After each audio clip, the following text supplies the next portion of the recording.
Yes.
All right, I got 6 o'clock straight up. Okay.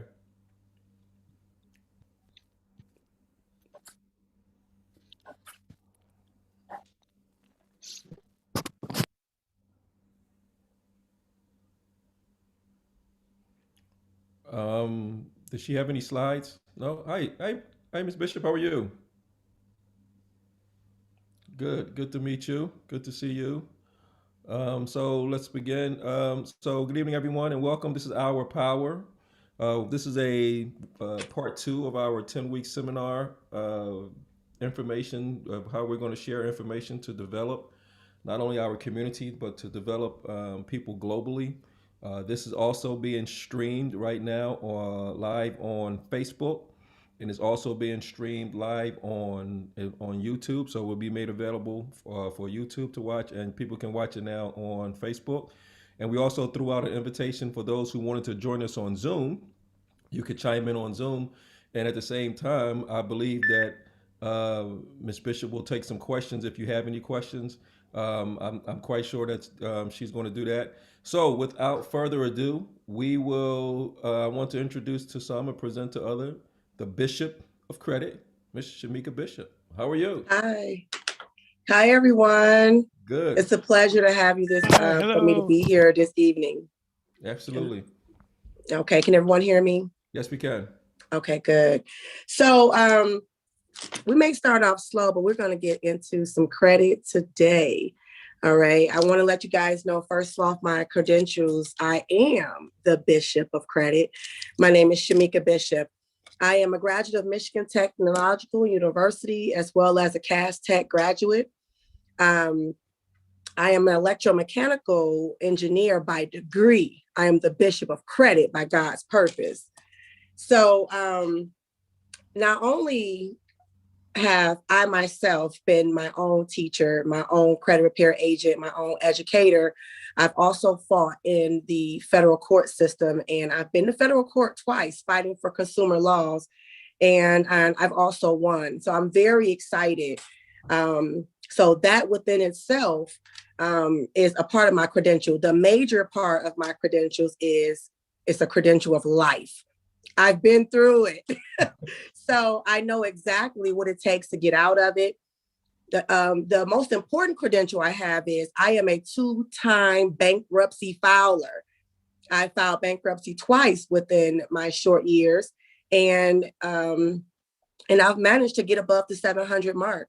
And my last bankruptcy was 2016. So a little bit more than 4 years, and I'm over the 620, 630 mark. Depends on which one you go to, but it's over the 600s, trust me. So I am excited by that, because it's not very often that we go through a bankruptcy, or we feel as though bankruptcy is our only option. It is not. Bankruptcy does not heal or cure bad credit. The only thing bankruptcy does, it totally wipes away any debt that you had prior to the from the very day of you actually filing that bankruptcy. So do I recommend bankruptcy? No, I don't. I only recommend bankruptcy if you are in an extreme amount of debt. Okay. And you use that bankruptcy as your parachute, not as a, just a platform. Okay. I'm going to ruin my credit and I'm going to run all my credit cards up and I'm going to file bankruptcy. The first time I filed bankruptcy, it was, that was what my idea was. I'm going to file bankruptcy. I'm going to fix my credit. I'm going to be awesome. And I believe at that time, it might have been 7 years. You can refile again after 6 or 7 years. But now the bankruptcy filing time has increased. I believe it's now 8 years. The last time I filed bankruptcy in 2016, as well as you also have to take extra classes now. You have to take financial education classes and all that good stuff that really does not help you with financing and education. But tonight, we are going to help you. We're going to talk about credit, and let's just get started. First thing first, you have to have a relationship with your credit report. Everyone talks about relationships, whether it is a relationship with your mom and dad, a relationship with your children, your spouse, but no one talks about the financial relationship that God wants us to have, each and every individual, that we should want to have, because that financial relationship is meant to plant the seed and to water it by being educated. Education is the watering, okay? You doing the work yourself, you plant it and then be educated. So I'm not sure if you guys know, but the Bible talks about money, finances, over 1,400 times in the Bible. All right. It's because we need to use our money and our finances to, as a tool to bless our families, bless ourselves, and also to fund the kingdom of God's word. That's very important. When you come down to looking at impoverished people or impoverished things, more than likely it's because they have bad credit. And then it continues to be a generational thing, which we need to stop. Let's stop the generational non-knowledge about credit, and let's start learning, because this is not a negative credit education. This is totally positive. So every single thing that you have done wrong within your credit history, I want you to just wipe it out of your mind now, because no one cares. I don't care. You shouldn't care, because from this day on, you're going to get the real deal, the real information, and we're going to go on a path and, try to fix it. So just own up to your mistakes. Yeah, I did it. So what? Let's just go on, move forward, and get better. All right. First, we're going to talk about what consists of a credit report, because you have to be familiar with a credit report in order to even begin to work on your credit, so you will know what you're looking for. Okay. First things first, is the very most important things is your credit payment history. Payment history, 35% of your credit report. Your credit score, 35% in payment history. Do you pay it's not, do you pay your bills on time? Do you pay what's listed on your credit report on time? That's it. We don't care if you pay your DTE late, because DTE is not listed on your credit report. We don't care if you pay your T-Mobile bill late, because T-Mobile is not listed on your credit report. We care about that car note, the credit cards, the furniture you got from the furniture store. We care about the loans you have and the student loans. Everything that is reported to your credit report, we care about, okay? That is what you're talking about when it comes down to payment history. Do you pay what's on your credit report and listed on time? Okay. Since we're talking about on time, because every time I talk about something, I'm going to try my best to remember to give a tip and a hint on every single subject. When it comes down to payment history, you have 30 days by law to be considered late. Okay. They cannot report you. Those companies cannot report you to the credit bureaus being 30 days late until you have actually hit that 30-day mark. So if your car note or whatever bill is due on the first of the month and you don't have that money, let me tell you how to get over it, because this is a credit game about life, right? So first of the month, the bill is due. You don't have the money. You're not going to have the money until the 10th. No problem. They cannot report you late until 30 days. Once the 10th comes, you still don't have it. Say the 15th comes, now I got the money. 10, 15 days later. Not only do you have to pay what you had due, you also have to pay any interest that accrued within those 15 days. Okay. Otherwise, when that company reports your payment to the credit bureau, instead of you having a decrease in debt, you're going to have an increase in debt. Okay. Because they tacked on that APR, that interest rate money from the first of the month and the 15th. Okay. Credit hack. So if you don't have the money, you got 28 days. I'm not even gonna let y'all push it to the 29th day, okay?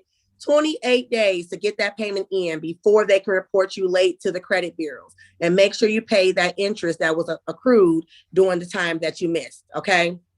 Payment history, 35% of your credit score. Next is your credit utilization. An increase in debt equals a decrease in score.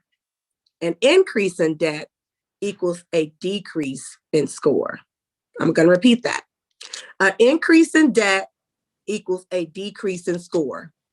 An increase in, let me go back. See, I got myself all mixed up. A decrease in debt equals an increase in score. An increase in debt equals a decrease in score. So the more you increase your debt, the lower your score is going to drop. When you pay your debt down, your score will increase because you have a decrease in debt. That is what my goal is. The increase in debt equals a decrease in score. Decrease in debt equals an increase in score. I always want you to keep that in mind. Okay. Things do get a little bit more shakier once you become in a good credit zone because you have to play with it. I'm playing with it right now because once you get so far, it's only so much you can really do. And then you have to start doing other things, but we're not talking about that right now. Payment history, credit utilization is 30% of your score.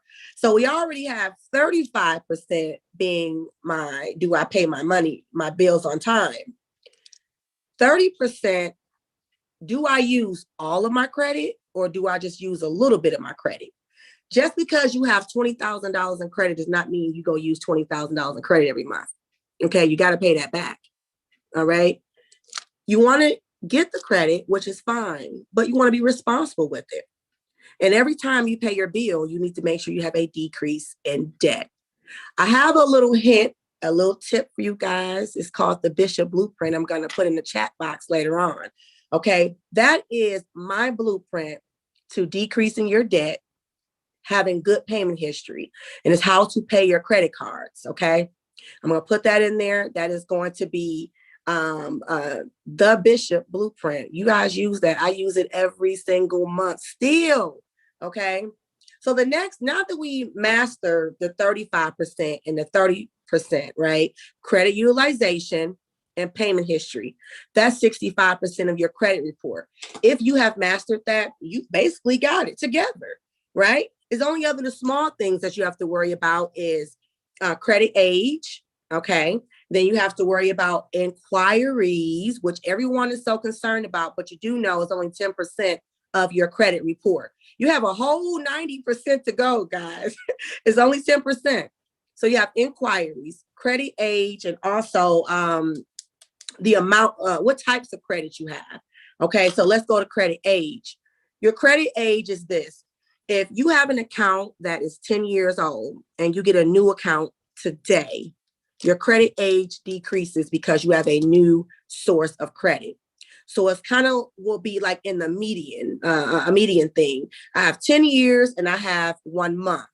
Your credit age may go down to about 6 years, 5 years of credit history because you have new account. So whenever you get a new account, it will decrease your credit age. The people that you're going to look for financing and different things like that, mortgages, when they look at your credit report, they're looking to see how often are you applying for credit. Are you applying for credit every week, every month, every 6 months? Are you credit? Are you credit hungry? When it comes down to inquiries, they're looking if you're credit desperate. Okay. The more inquiries you have on your credit report, that tells me two things. A, your credit is jacked up. You don't have any credit because you have a million billion inquiries on your credit report.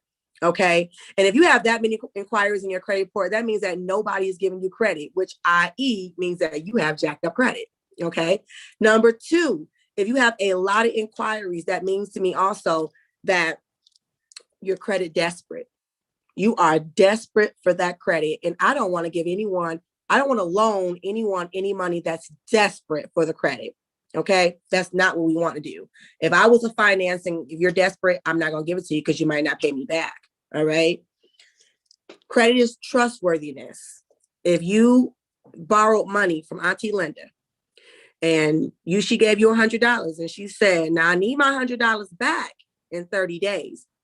If you don't pay Auntie Linda back, you have lost the trust from Auntie Linda. Auntie Linda's not going to let you borrow any more money anymore. That is the exact same thing that the credit bureaus are looking, and that's what your credit score means. Your credit score, that 3-digit number means trust. And if it's low, you have no trust. If it's high, people trust you. I want people to trust me. If your credit score is low, you know what they call you? They call you subprime. I don't want to be subprime to anyone or anything. If you have a higher credit score, you're prime. I am prime. You are prime. We all are prime. Okay. So we have payment history, 35%, credit utilization, 30%. We have age, which is, I believe your age is 15%. Inquiries, 10%, and the types of credit, 10%. Now let's talk about types of credit. Okay, because most individuals don't understand what they mean by types of credit. The most important thing on your credit report, now there's a bunch of important things on a credit report, but everything kind of is all balled into one. Okay. Another important thing is when you are looking at your credit cards. Credit cards are called revolving credit. Okay. Student loans, car notes, personal loans, loans from the furniture store, those are all installment loans. Then you have something else called a line of credit, okay, which is different from revolving, which is different from installment. It's called a line of credit. Your revolving credit is the most important piece on the credit report because it says revolving is I give you the credit, you pay it back. You use it, you pay it. You use it, you pay it. Revolving, it never ends. It's infinity. As long as you keep up your end of the bargain, they're going to keep up theirs. Installment is I give you the credit, you pay me back, and then I'm going to close the account. Most people believe that just because they pay off their car really quickly or they pay off a loan really quickly, that their credit score should come up. And it should. Sometimes it does, but more than likely, because if your credit report does not have the diversity that it's looking for, it will drop simply because, number one, it's a closed account. And once that account closes, it does not help your credit score anymore. It's closed. So any late payments you had on that account or whatever it is attached to that particular account and or trade line. I'm going to say trade lines now that we're into it. Okay. Anything that's listed on your credit report is called a trade line. Whether it's good or bad, it's a trade line. Okay. Because a lot of people talk about, oh, I'm going to go and buy me some trade lines. Why? When you can just get your credit together and get legitimate trade lines, legitimate credit cards. You don't have to go and spend $2,000 or $3,000 to go and get a trade line that is going to be sitting dormant on your credit report. Okay. Now, some people will go get those trade lines because I'm going to tell it all now. Some people go get those trade lines because it will help you that one time that you need it, that one time. Okay. And that's normally for individuals who don't have any credit. When they get that one piece of trade line, it will boost their credit up to an exponential amount. However, it'll help you that one time because it's not having any activity on it. There's no increase in debt. There's no decrease in debt. It's not moving. It's not no spending. It's just there. Okay. So see, I got off talking about the trade lines. I do not like y'all paying for money for those trade lines. You don't need it. Okay. It's just another trick. It's just another trick. Okay, don't do it. However, anything listed on your credit report is a trade line. So if we can get if you get all 5 of these things in order, we're going to have some good credit.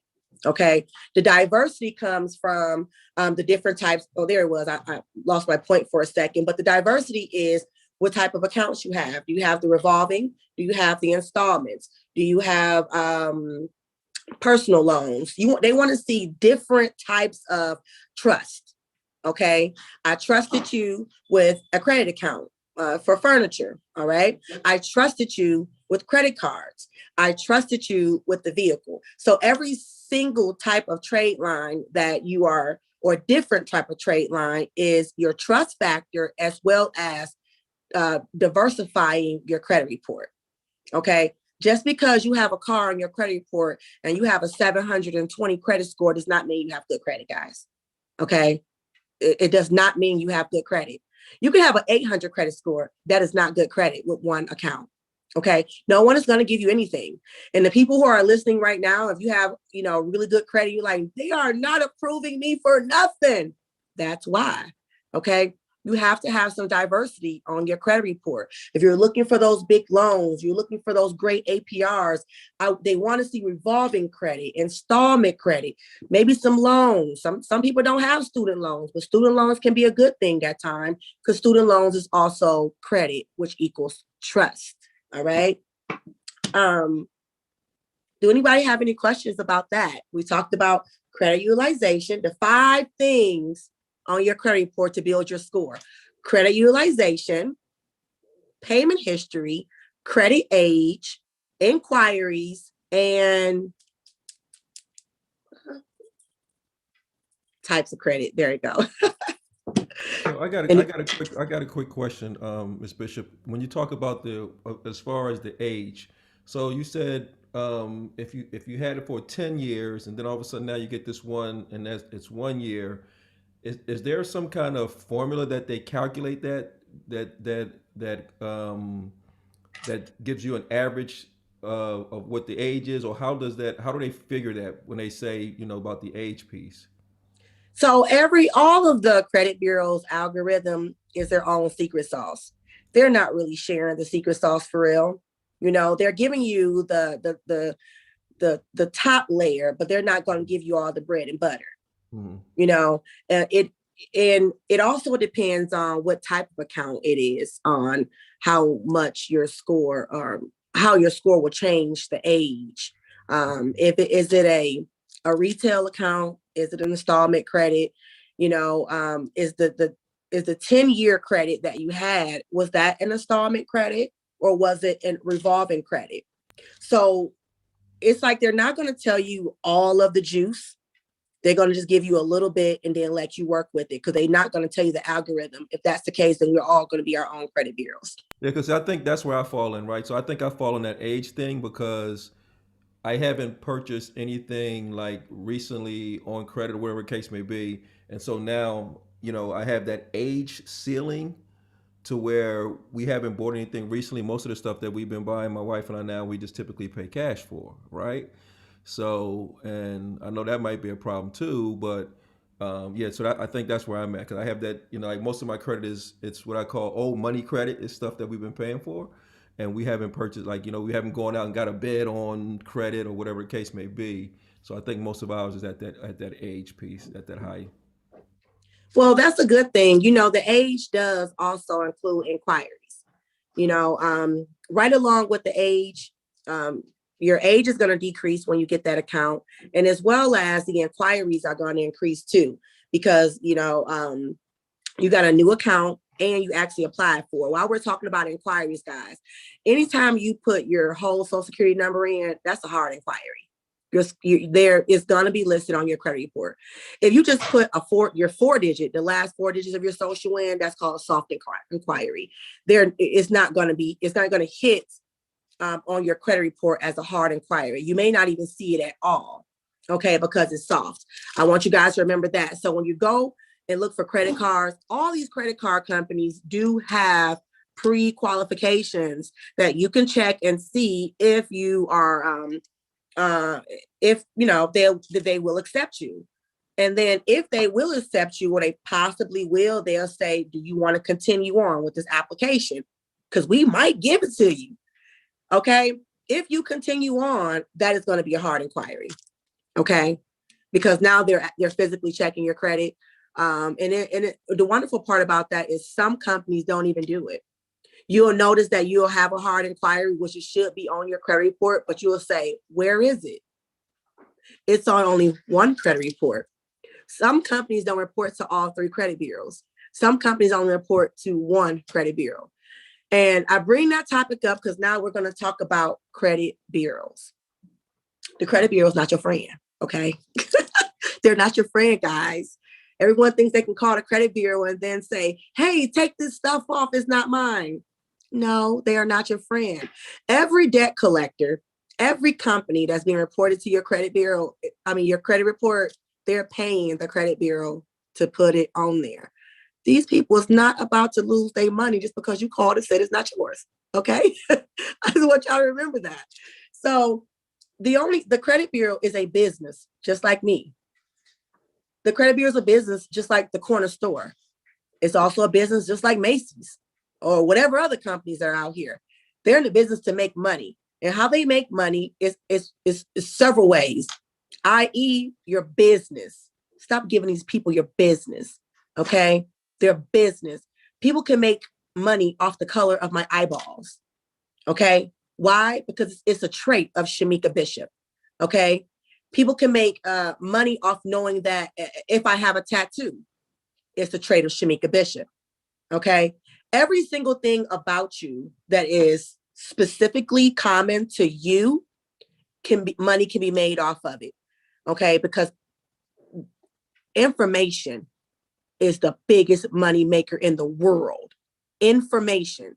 Stop giving these people your information. If you're listening to me, you can do what you want to do. Stop putting your bank account information on Experian.com, joining that Credit Boost thing. Okay. Credit Boost will it's going to boost you. It's going to say, thank you for giving me your bank account information. And just for that, I'm going to boost you up 5 or 10 little points. You've given these people the ability to look inside of your bank account, see the moves that you're making and what you're doing on a daily basis. What if they get hacked? Now people got your bank account information. Now you know what I'm saying? It's not worth it. And the information that you're putting on there to boost with like your rent, your DTE, your phone bills and things like that. Okay, it's information. Information.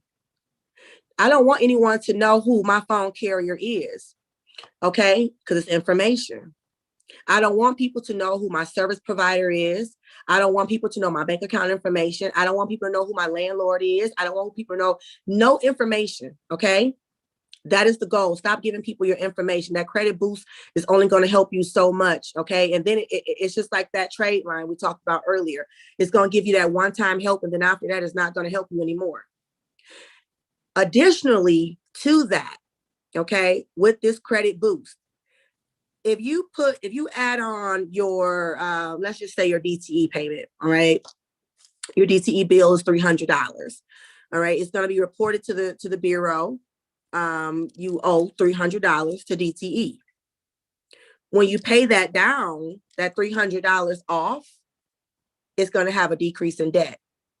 But then that bill is going to be reoccurring every month. You do know that, right? It's going to be an increase in debt.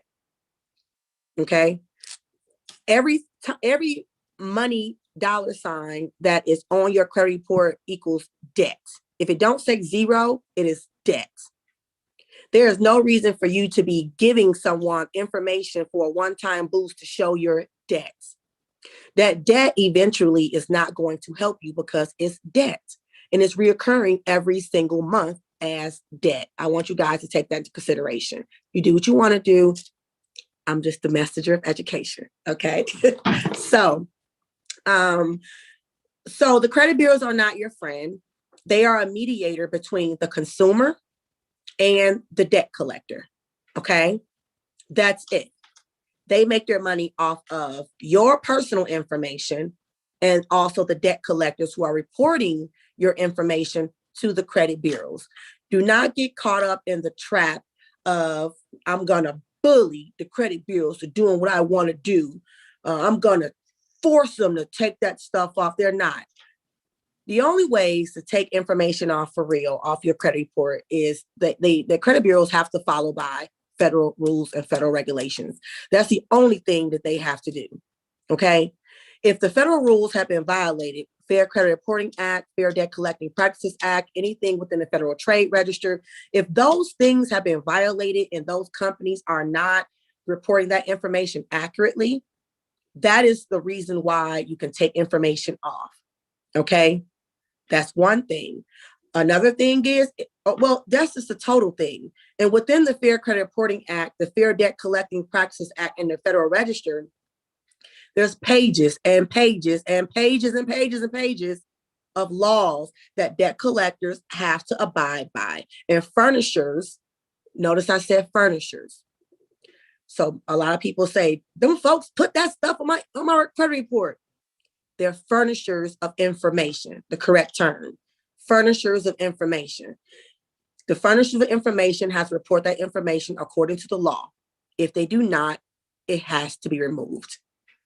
At the same time, you have to tell them they've broken the law and it's a furnisher of information. As a furnisher of information. At that point, they will remove it. They'll either have that company to fix it. If it's not fixable, it must be removed. But bottom line, once you've reported information inaccurately, if they don't fix it, it must be removed. And that's just the bottom line, period. The only way derogatory information, even an account that was yours, and maybe it's just something just happened to where it's just messed up in some type of way or another, the only way you can remove it has to be a legality, okay? When you call the credit bureaus and you physically get on the phone and say, hey, this is not mine, take it off. You know what they do? They put that information into a computer. It's called the eOscar system, all right? The eOscar system is what dictates. And they send that information to that debt collector and say, hey, Shamika Bishop called and said, something's wrong with the credit report, go check it out. It's out of their hands. They're not going in that account and doing anything for you at that moment. I just want to let you know, they're not your friend. All right. They may pose as your friend, but they're not. They're making money so many ways, hands and fists with your information. So I want you to know that. Calling the credit bureaus and them saying, okay, well, we're going to put that information in. That's all they're doing is putting information in. And you will know within 30 days on whether or not it's going to come off. Okay. Another thing is that most people say that you have 30 to 45 days in order to get your information back. That is incorrect. The law states the credit bureaus and the debt collectors collectively have 30 days. The credit bureaus sometimes give them a little leeway of the 5 days like they're doing right now because of the pandemic. Say if they get back to them on the 32nd day and not the 30th day, they still will accept that information and put it on your credit report or correct it or whatever they have to do. That extra 15 days that people are talking about between the 30th and the 45th day is inaccurate. That's only if you are actually providing them with additional information. And we're not providing them with nothing. Okay, we're going to take our 30 days, our 35 days. We're going to let the law work for us, and we're not providing them any additional information unless it is a benefit or a fortitude for us. Because if you don't have the information for the derogatory account that you posted on Shamika Bishop's credit report, why would I give it to you? I'm not going to give it to you so you can keep it there. No, I want it all. So I'm not going to give you any information because you're supposed to have that information. When you reported to the credit bureau, you told them that you had all the information in order to authenticate what you're putting on my credit report. So that means that you got to go figure it out. Any questions on that? All right, let's move. I must be doing real good. No questions. Okay, I must be educating you guys. Okay. There is a Right. question. Like There's a question, Ms. Bishop, in the chat room. I can okay. read it off for you, and it says it's from Jamie Braxton. The question he asks is, For those considering bankruptcy, what is the typical bad asset slash debt ratio that someone would have in those extreme circumstances? None. You can be none. I mean, you have to be, well, the bankruptcy department is going to decide whether or not you're eligible for bankruptcy. You got to have so much debt and or assets. Sometimes they'll tell you to go file for Chapter 13 if you have a lot of assets that you can sell off, different things like that. But me personally, I don't feel there's no amount of debt that you should file a bankruptcy for. Because every single piece of debt, you can work around it. Okay. All right. If you have good credit and something happens, it's like, okay, say your car get repossessed. Whatever happened, your car get repossessed. Your credit score went down, of course, because of late payments, not making the payments, and you get repossessed. Now they want their money, right? They want their money and they're going to sue you. And what do most people do? They get those court papers and they throw in the garbage. I ain't going to court, right? Mm-hmm. I'm not going to court. I don't care what they do. They're going to have to figure out how they're going to get that money from me. They're going to garnish you. That's what they're going to do. And they're going to garnish you either by your checks, your state taxes, or your federal taxes, whatever money they can get their hands on because you decided not to go to court. I suggest every single person going to court because they'll try to bully you on the phone. They'll bully you because you don't know your rights, that you don't know the credit laws, and they'll try to bully you. And they'll say, you got to pay us $200. You've got to pay us $500-$600. If you don't want us to take you to court every month. No, go to court. And here goes a tip for you. Here's my tip. Go to court. Bring a piece of paper as long as your head and your whole body stating what your expenses are on a monthly basis. And you're going to request for the judge to give you a $50 a month payment plan, $25 a month payment plan. But you have to do that by putting in a motion. The judge is not trying to hear nothing that's coming out your mouth if it's not on paper for him to hear it first. Okay. So anytime anyone is considering a bankruptcy, I mean, that's me because I understand the law. I know the law. And by the way, I also sell those motion packages. But, you can go around that situation and not have to file bankruptcy because regardless if you file bankruptcy or you don't, your credit is still going to be in the garbage because you didn't make the payments. Okay. No. The only thing about the bankruptcy is if you decide to file that bankruptcy, I'm going to look at you at a side eye for 7 years. I'm going to look at you at a side eye for 7 years. Remember, I said that most companies will not deal with you. 3/4 of the companies out here will not deal with you because you've had a bankruptcy. Okay. Your credit report have to be on point in order for them to deal with you. How do I know? I should have 6 bankruptcies on my credit report. I only have 1. I've removed the other 5. Experian, they don't want to mess with your girl. They just don't want to take it off for nothing, but it's okay. I'm working on it still. But the point is, the bankruptcy save it for a tremendous amount of debt. You don't know what might happen in life. Mm-hmm. Okay. There's no amount of debt I'm going to say for you to go to bankruptcy court, period. Because the more debt you are in, the better your credit score can be.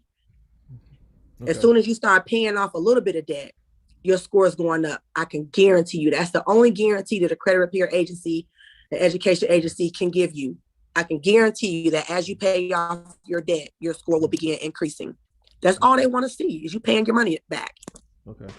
So we got another question too. So another question from that's in the queue, and it says, does making minimum payments negatively affect your score? Ooh, that's a good one. Thank you, whoever gave it to me, right? No. Do not make minimum payments. Okay? This is the reason why. Okay. There's an APR attached to everything you finance. An APR stands for annual percentage rate. The worse your credit score is, the higher your annual percentage rate is. In the state of Michigan, it is 24.99%. Okay. 24.99%. Oh my gosh, that is really high. Okay. But bad credit individuals don't have a choice, basically. They got to take that. So when you go get a credit card, if that credit card is $300, you have an APR attached to that. And if you're only spending if you're only paying $25 a month was all they require you to do, say you go on and spend, say you go on and spend $100 on the 300, which I don't recommend because that's like 33% of your credit, your credit balance, but we'll get to that later. You go out and spend $100, you get your bill in the mail and it says, hey, you just can pay us $25 as your minimum payment and you'll be good. Once you pay that $25, people always say, my credit went down. I paid my bill, but my credit went down. You pay your bill, your credit went down because you paid the minimum balance, and they also attach that APR charge on top of that. That $100, you only paid $25, that $75 is going to have a percentage rate attached to it. And if you don't, pay more than a minimum, it's just going to be tacked on to it. So when you get your next bill, I'm just going to throw some numbers in the air. If you pay 25, you got 75 left, it might be $10 in interest. You might owe 85 the next time your bill comes if you don't, purchase anything else. So I want you to remember that everything comes with an APR.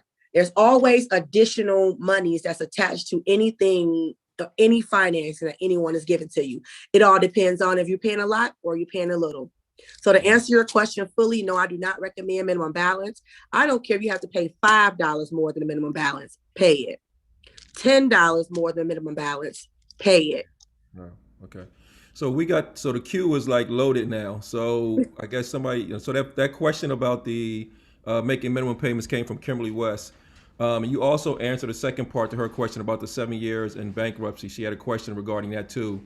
I believe you touched that one. We have another question from Deja Reynolds, and her question is, when items such as medical bills appear as collection, does it help to pay it to zero?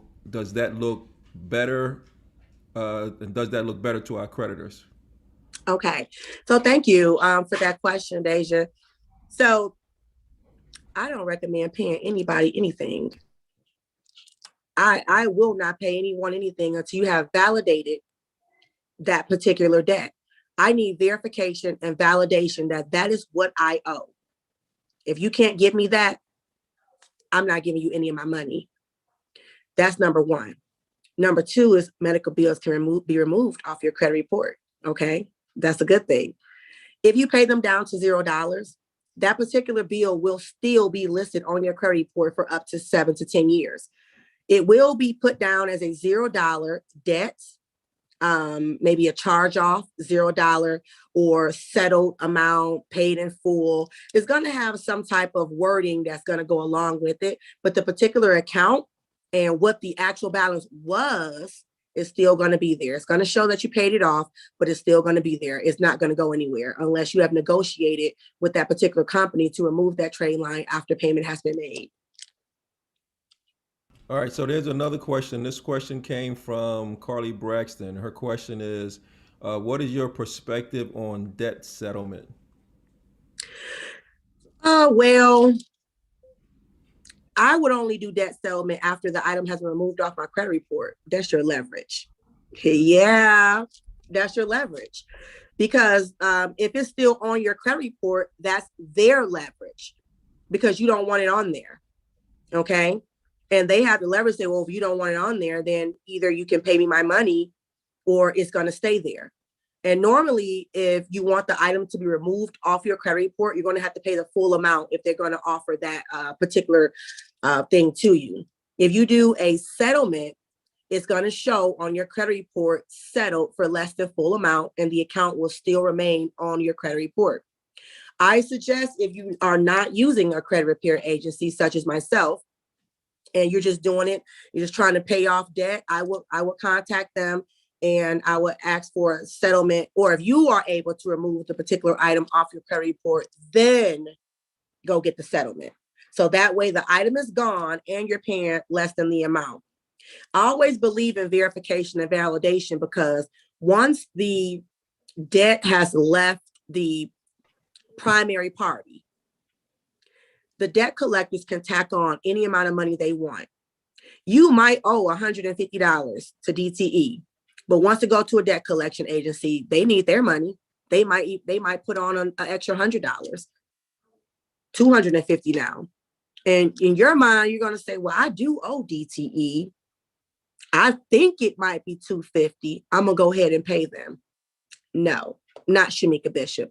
I need you to verify and validate that that's what I owe you if I'm going to pay it. I just don't believe in paying debt that you don't know if it's your debt or not. Okay. Did I answer your question? I hope so.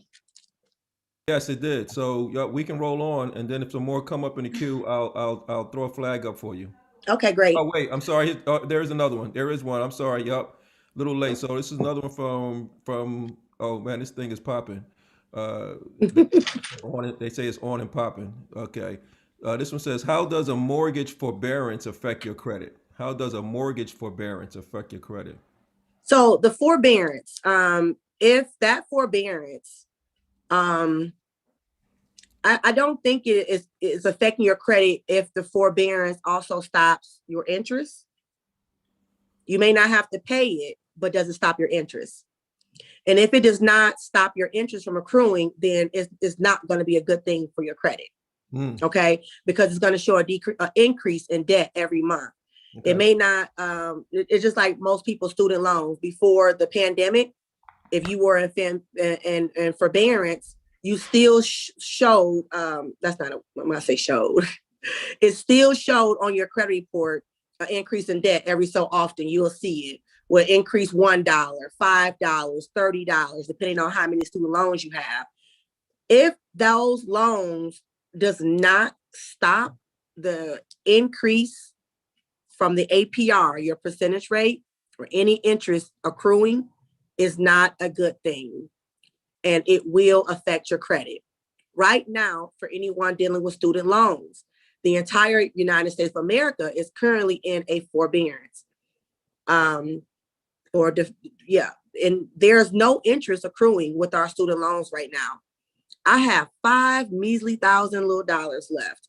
And guess what I'm doing? I am paying them throughout the pandemic because no interest is going to accrue onto that $5,000. Right now is the best time of your life.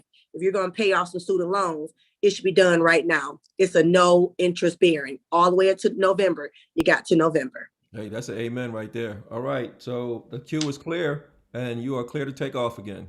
Okay. So we talked about the credit bureaus being a business. We talked about what's on the credit report. We're going to talk about something that I touched on earlier, and that's your financial relationship. Okay. Your financial relationship has to be just as important as your relationship with your husband. It has to be just important as a relationship with your wife, with your best friend, with your children, with your mother, because it is also a relationship that is very seldomly talked about.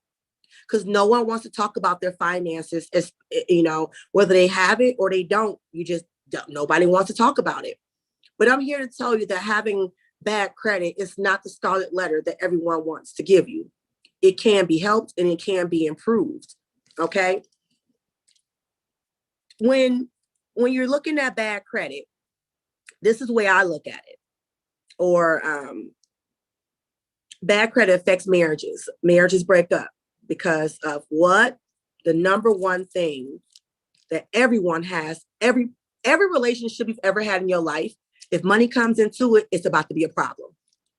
Every relationship, okay, it's a problem. And if your money's not right, you're going to have a problem with every relationship you ever have, okay? Because it is a relationship within itself. Marriages break up because of money. You get into it with your kids about money, with your family members about money, abuse, the lack of money, I feel like better credit and having more finances can help with abusive situations, abusing the children in the home.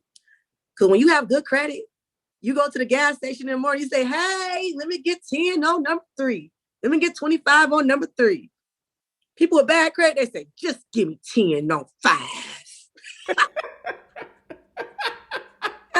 They mad in the morning. They're angry. They're upset because they know they have bad credit and they don't know what to do about it. Okay? And it's all right. It's okay. You just have to understand that you've made some mistakes and just go seek help. That's it. The help is out there. I'm the bishop of credit. The help is out there for you. All right. And your demeanor changes when you know that your credit is better. Every time you see that bing, you've increased 10 points. Bing, you've increased 15 points. It's going to make you more aware of what you're doing. And the most important thing is that it's gonna help you create generational knowledge and generational wealth. Okay, because once you get your credit together, put them kids on your credit cards if you know what you're doing. Let me give you an example. My second oldest, she's graduating high school this year. I started her credit. Well, I have 5 children, and my oldest is 22, and my youngest is about to be 11. And my about to be 11-year-old, I started his credit when he was 8. It's been about 3 years, 3 to 4, about 3 years that I've piggybacked all of my children off of one credit card that I use. I now put them on a second credit card for my 2 oldest. My reasonings for that is because, one, you can establish your own children's credit. And the biggest thing that I was thinking about when I was establishing was, I don't have the money to pay for 5 kids to go to college. I don't. I don't want to take any loans to send 5 kids to college because I don't want to be in debt. Is that mean? But guess what? I'm mean then, because I am not going to debt for anyone. Nobody am I going into debt for. So with that being said, establishing the children's credit, they can sign their own loans when they turn 18. My daughter, she'll be 18. My second oldest will be 18 in August. When she goes to college, although I do want to say she did get a full ride tuition. Thank you, God. I'm appreciative of that. But if she needs any additional items, she's going to sign her own loans because I'm not doing it. Okay. I'm not doing it. I am not doing it. Okay. And you don't have to do it either. Their credit can be established. So if they need to take out any additional loans, if they need to say they get into the second year, third year, their credit is already good. So they're going to be able to put their Johnny Hancocks on that piece of paper, and then they'll be responsible for their own loans. So then that makes them more responsible to know that you're not going to screw over my money. Okay, excuse my language, but it's my money and you don't care about it because you decided to drop out of college. Now I'm stuck owing student loans because you decided to drop out of college. No, you're going to be stuck paying your own student loans because you decided to drop out of college. I'm not doing it. Okay. It helps out with responsibility. And it also helps out for payment history. I mean, for the age of that credit, their credit age. Once they have so many ages, then they're able to begin producing credit themselves. So my daughter, I've had her on for several years. I piggybacked her on just one credit card. Her credit score was like a 743 after I piggybacked her. Then, even though she's not 18, I had her to apply for her own credit card through Capital One. Okay. Capital One gave her a $2,000 credit limit in her own name, not my name, no piggybacking, just off the strength that she has a credit account already listed on her credit report. So she already is established. Okay. So now that she's established, they say, well, you're established and your score is decent. Let me give you a try. And they gave her a $2,000 limit. Okay. That's awesome. I teach her about her payment histories and how to pay that credit card every single month because I want her to know. I want her to tell her children.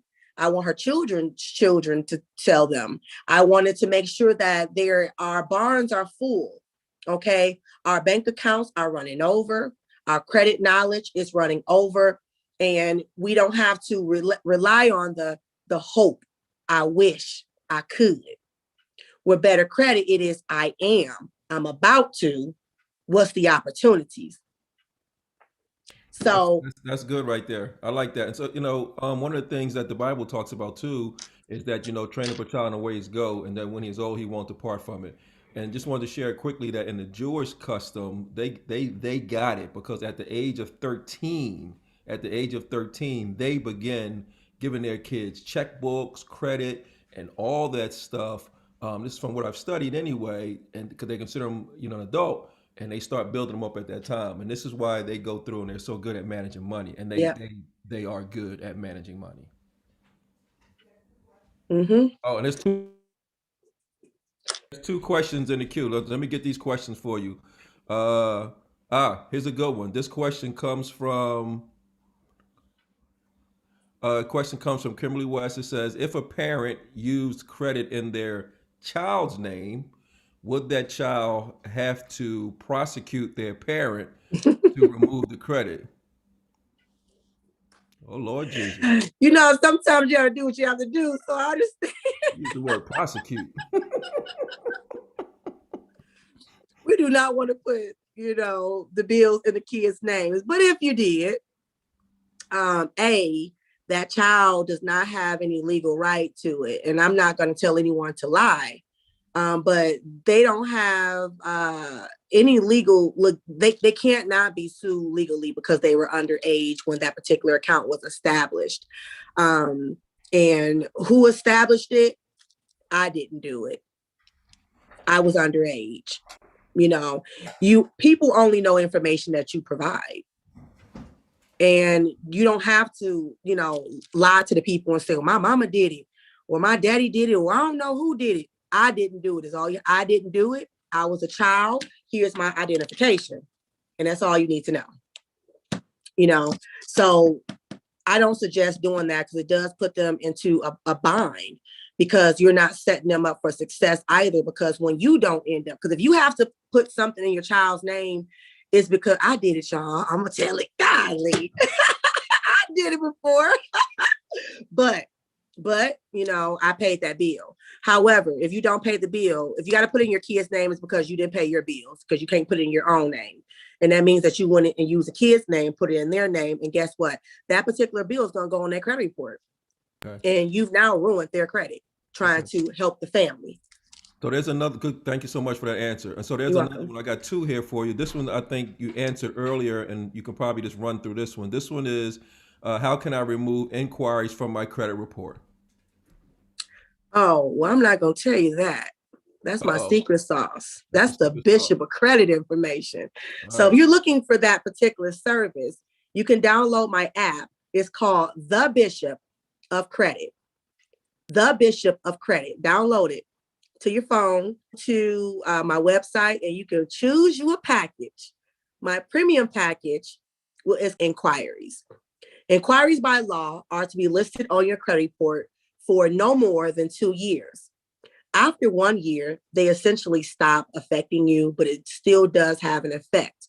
And don't forget, if you were here earlier, you heard me say that if I see a bunch of inquiries, if I'm financing you and you want money from me, if I see a bunch of inquiries on your credit report, I'm not going to give you nothing because you're desperate. You're credit desperate, and I don't want to work with desperate people. I mean, I'm just telling it to you guys because you have to hear the real deal, right? You got to hear it from the perspective of the people that you want the money from. Okay, don't forget they call you subprime when you have bad credit. Don't forget that part. So, yeah. Okay, thank you so much for that. There's one more. Man, I can't see it. It went up to the top of the chat, and I can't see it. I wish I could. Let me see. Oh, wait, maybe if I open the chat. There you go. So this one says, how do you stop creditors from selling debt that your family opened up in your name?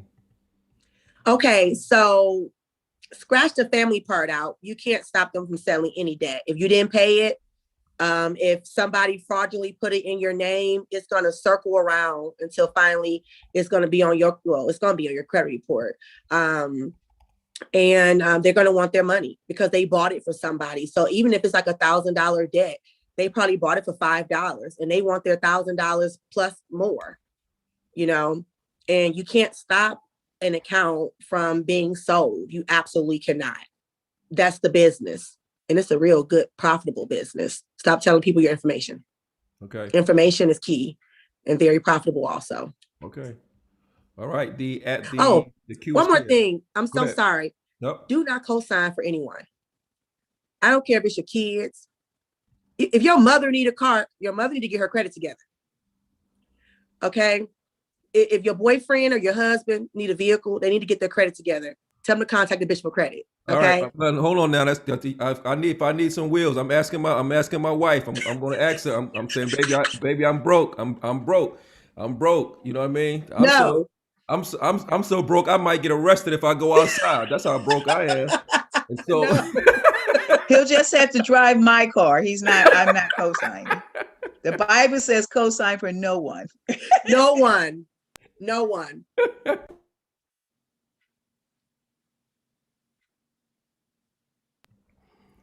All right, so yeah, the queue is. I don't think we had. Let me see if we got any more questions. No more. That's someone said. Okay. Ask her to repeat it again. I guess how to download the app. Tarine King. She's asking. I guess how to download the app. Can you give her the instructions again? Yes, of course. The app is called The Bishop of Credit. Just like you go and download any app on your phone, you can go right there. I'm very pleased with that because I am. Besides like those major companies that you see out there, I am one who they have allowed to have an app, a credit app. So I'm very happy and I'm very proud of that. It's on the Google and the Apple platform. Another thing I'm very proud of.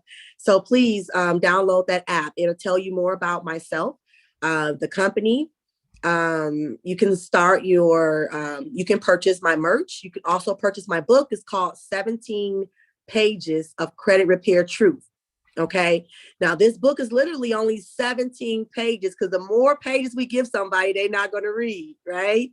So with 17 pages, it forces you to retain the knowledge.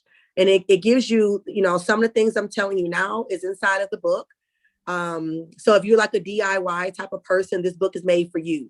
So I don't want to just do your credit for you. If you're a DIY, I want you to do it yourself also. Whatever means necessary to get your credit repaired and get those credit scores up is what I'm looking for. I want to give everyone the knowledge, however they've got to receive it. Good. Amen. So listen, guys, we are again, marvelous class. I will tell you that we have totally underestimated the hour of power, and we should have been calling it duo power or something. Because we needed more time. Last week we had Dr. Sabrina Jackson. She just totally ripped it up with money mindset. Then tonight, and just to let y'all know, this is the daughter of Dr. Sabrina Jackson. She has her own company, her own business, and we want to tell you again, thank you, Ms. Bishop, for what you do. We needed this should have been a 2-part series. We didn't know all the information. It was kind of overload. It was marvelous. It was well put together. We really appreciate it. So last week, my wife came up with the idea, and I'm going to hopefully not embarrass myself and see if I can follow suit. My wife wanted to bless everybody last week who was on the line regarding getting a money evaluation from Dr. Jackson. And so the church picked up that tab. Tonight, we're going to take one person. That person is going to be TARRYN King. Is that who that is? Tyron King. Taryn. All right. Forgive me, doggone it. Forgive me. Y'all know I mess names up on Sunday. Don't be surprised that I'm messing names up tonight. Don't act like that. Yeah. So listen, but we're going to bless you. Okay. We're going to bless you. You go online. We'll work with Miss Bishop. Download the app. We'll work with her as far as which one of the programs we can get to her to help you because I'm assuming you asked that question. I'm assuming you need some help. We want to be a blessing to you, so we'll take you and we'll help you. We'll stay in contact with Ms. Bishop on that. Okay. So I have one more thing I want to give before we end up this out. And this is for you all for joining in. I'm going to post it. I'm doing it right now. I'm going to post it in the chat box. So if you can screenshot that chat box, I suggest you do so, because this is going to be magnificent. It's just one moment.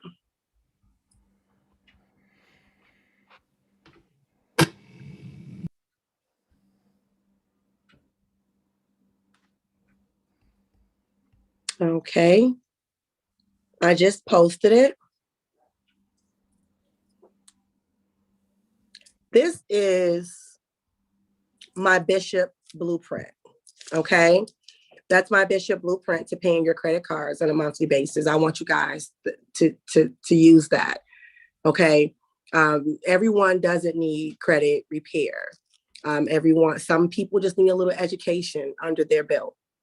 And with this particular credit education here, it tells you specifically how to pay your credit cards if you already have like a debt on your credit card. Now, when you take that into use, it's wonderful. I use it every single month. If you all need me, my name is Shamika Bishop. I am the Bishop of Credit, the credit expert. And you can download my app, The Bishop of Credit. Go to my website, bishopofcredit.com. And you can read more about us. Please follow me on Instagram, The Bishop of Credit, or on Facebook, The Bishop of Credit. So I do appreciate you all for having me. Thank you very much, Pastor, for having me on. I thank everyone who listened to me. I hope I encouraged and I helped everyone this evening just learn a little bit about credit, because we can do this, y'all. We can do this. And not only can we do it, your children can have generational wealth. No more poverty. No more. Let's be knowledgeable to your kids' kids and our generation that's going to be behind us. So I thank you very much. Amen. Come on, let's give her a hand. Come on, let's give her a big old hand. A big old great God bless you. Oh man, marvelous, marvelous class. We're gonna have to have a repeat, a do-over, or we're gonna have to have something. But we are so excited. We want to tell you thank you so much for volunteering and just sharing your time. You're welcome. Thank you. We are so excited. Again, everybody got her information. I'm quite sure you can shoot her an email. Go to her website, shoot her an email. Not only did she come to share the information, but she came to connect with us and make relationship with us. So that way, going forward, you now have a good source, a good reference before you buy or while you're buying or after you're buying that you can connect with. And she's going to help you continue your path forward. Again, thank you so much, Ms. Bishop. And I want to thank you all for joining in tonight. Join us next week. Thank you. Where we will be talking about leaving a legacy. We're going to be talking about wills. We're going to talk about power of attorneys. We're going to be talking about elder care. It's getting ready to get hot and heavy. We see you next week. Ms. Bishop, again, thank you. God bless you. Thank you. We love y'all. Go in peace. Go serve the Lord. Thank you so much.